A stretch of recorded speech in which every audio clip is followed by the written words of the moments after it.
Hey, this is Tim Pierce. Here's a couple of blues licks to add to your vocabulary. Click the link below if you want to check out the 6-video series on this with the tabs and the jam track. Also click the link below if you want to check out the free videos, the soloing lessons not on YouTube. So let's get started. This is A minor pentatonic, and we start at the 7th fret, 4th string. We come over to the 5th fret on the 3rd string. And then just pull up with your 3rd finger, using the 2nd finger to push also so you get the strength. Drop it down, play that note, and retrace your steps back down. So it really is kind of a mirrored image of itself. On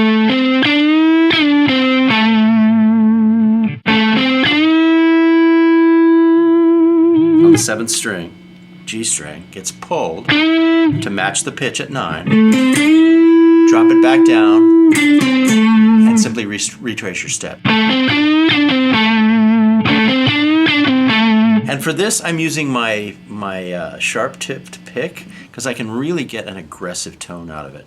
Got a fair amount of gain on it, and I've got the neck pickup going, so it's throaty.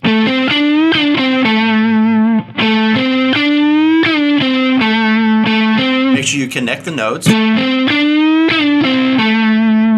to keep all the other strings silent, we have the flesh from the index finger over here. We have the thumb. And then we have this thing where the flesh from this finger is actually blocking any extra noise from the A string. And if that's not familiar to you, just give it time, and it'll happen in time. You'll automatically, second nature, without even thinking about it, start muting the adjacent strings. Now, the important thing to note is that when you pull up, you're using 2 fingers to pull, and that way you get the strength, so everything feels really good. Now, the other thing I want you to notice is that when I pull up, and this is universal for me, look at how I do it. It's literally this. It's the wrist. And if you want, exaggerate that. Even if it goes out of pitch and is not musical, in order to get the concept, exaggerate it. Because you don't want to use your fingers. All the strength comes from the wrist. All of it. It's this turn of the wrist that pulls everything up. Exaggerating.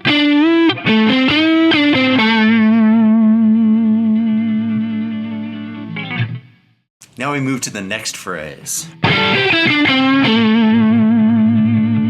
It's relatively simple, but the key is to play it with authority and aggression, and to make this simple phrase mean as much as possible. And that's really one of the things I want to teach you guys is when you play anything, whether it's simple or not, play it kind of like your life depends on it. And this is no exception. So what I try and do with this, it's simply, I'll walk you through the mechanics of it. 5, 8, 5, 7, 5, 7.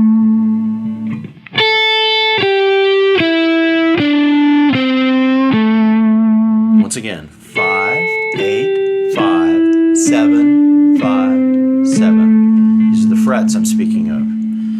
That's the basic part of it. But the key is to put emotion into it. And what helps me is this very hard pick, and also the big rake across the entire set of strings before I hit that first note. And I think you might remember a couple of seconds ago, I didn't even make it really. It was more like that, and even that's cool. Anything you do to add a big, piece of substance to that first note is going to make it sound good. Downstroke. You could do it with alternate picking, but it sounds more intense with all downstrokes, I feel.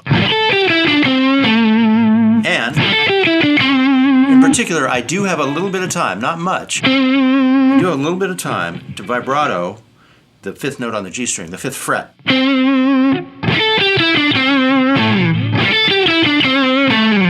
So, one more time, a little slower.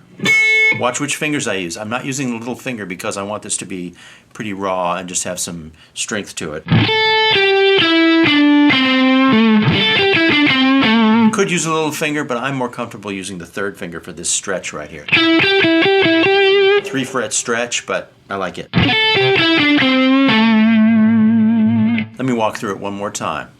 So what you want to do is you want to take your pick and you want to mute with the side of your palm here and rake across all the string. And then on the 5th fret, 1st string, your index finger, strike that note.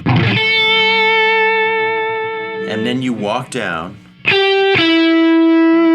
Here we are from 8 to 5 on the 2nd string, 7 to 5 on the 3rd string, and then land on fret 7 on the 4th string for your anchor. And vibrato the second to the last note if you can. It's the C note on the 5th fret, 3rd string. All downstroke. Do it a little slower.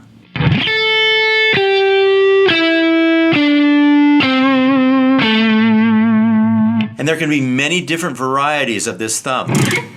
You know, just you can be loose. Even that I like. Any kind of errant noise. There's a lot of times when you want to get rid of any imperfections and noises, but in a situation like this, they're allowed. That was a little too far off the scale. I liked that one. You know, if you want to practice that, you can. Muting with both hands at this point. And I think when I do this, I'm basically muting with both hands. I'm muting with the palm over here, and any, you know, my fingers are just hanging out over here, sitting right on top of the strings, but not pressing down. So to put these riffs together,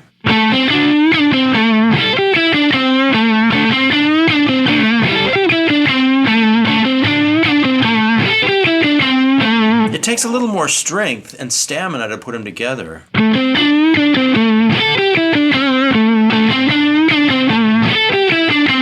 Let me slow this down.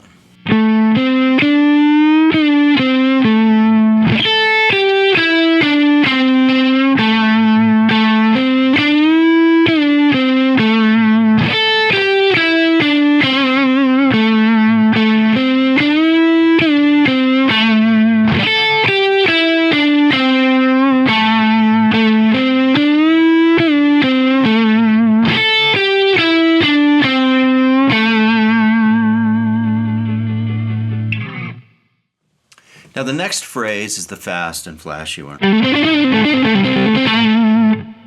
The way I approach this is there are 16 notes in this phrase, and on the 17th note that ends up being the end of the phrase. So actually four note phrases and an ending note. That's how I look at it. And it's a good example of doing a lot in a very small piece of real estate. In other words, my hand is only on 2 strings, on 2 frets, but it's doing a lot of stuff. And the way I break it up is into these 4-note phrases. 4 4-note phrases and then an ending note. And I'll try and remember exactly what it is.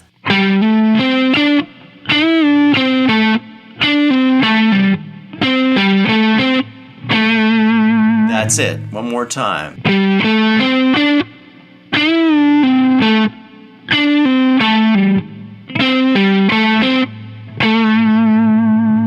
So a good way into this is just to break it into the 4 phrases, memorize them.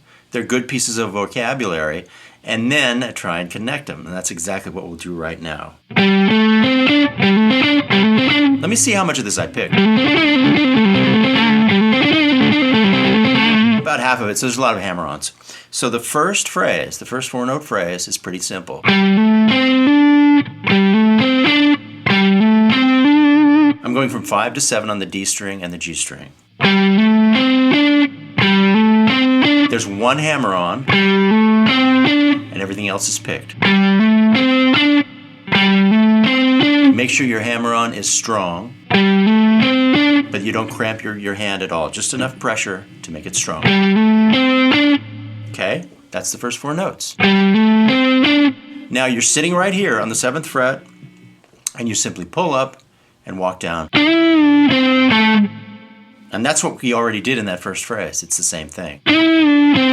So pull up from 7 to 9 on the G string with your 3rd finger, drop it down, play 5, and play 7. That's 5 on the G string, 7 on the D string. Those are the 2 together. So separate, together, together fast. Once again, phrase 1, phrase 2. Okay. The next phrase is easy to remember because it's a mirror image of the first phrase. It's just walking down from 7 to 5 on the G string and the D string. And those are both pull-offs. And make sure that the note that you pull off to is just as loud as the note that you pick. So now I'm going to go through all 3 of the phrases.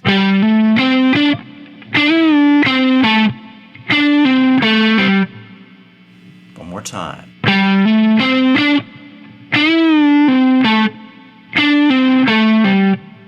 To finish it out, it's this. And the cool thing about this is you're learning to roll your index finger from one string to another on 1 fret. Your index finger is playing on the G string at fret 5. Rolls, the tip of it rolls to the D string on fret 5. And you want to do that without hearing any errant string. What happens naturally when you do that is the index finger ends up blocking any sounds that might happen below this note down here. So the start of this phrase is, and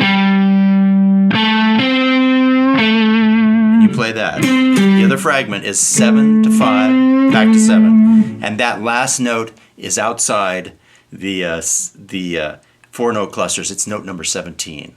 So I'm going to put them all together.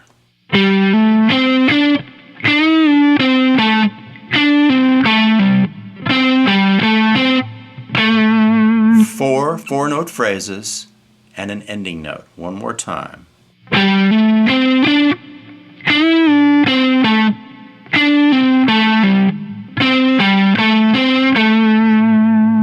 That last one goes like that. Roll the index finger up to 7, over to 5, back to 7. Now, like I said, the main great thing about this, it's a lot of action in a tiny zone, in a really, really small zone.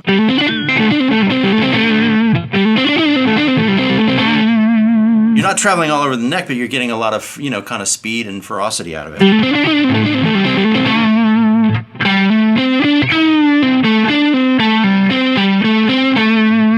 And I firmly believe if you remember the 4-note phrases, that it'll allow you to do this and then begin to turn your brain off. See, if I do it at medium speed and remember the 4-note phrases,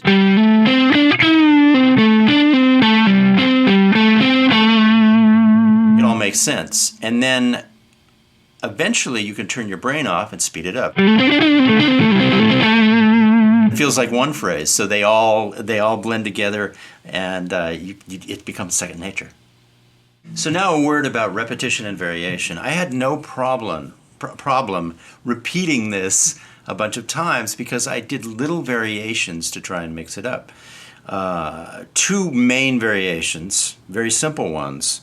Instead of going, I did this, which gives it a whole different flavor. It may have been the second time around, I don't remember.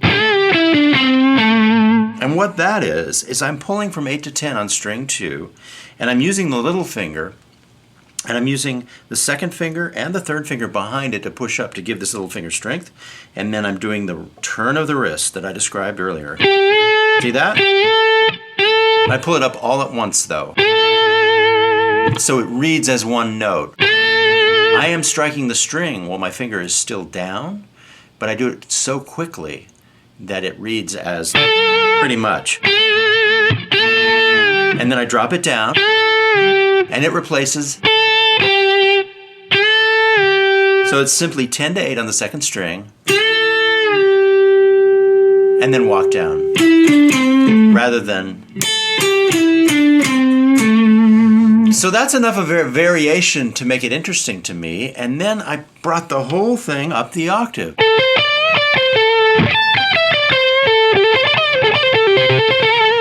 Really, the challenge there is to squeeze your fingers in up there. In some ways, it's easier, simply because the strings are looser, and you can get around in a smaller space.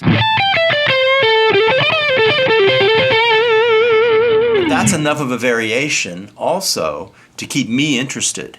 There's benefit to repetition because it's like you're playing this phrase with conviction, and then you play it with a different kind of conviction, and then you play it with a different kind of conviction. And then, as you know, I got restless and I had to bust out. And so that's a whole nother concept. But I think I played it through 3 times, and then before I felt like I really needed to bust out and do a different thing.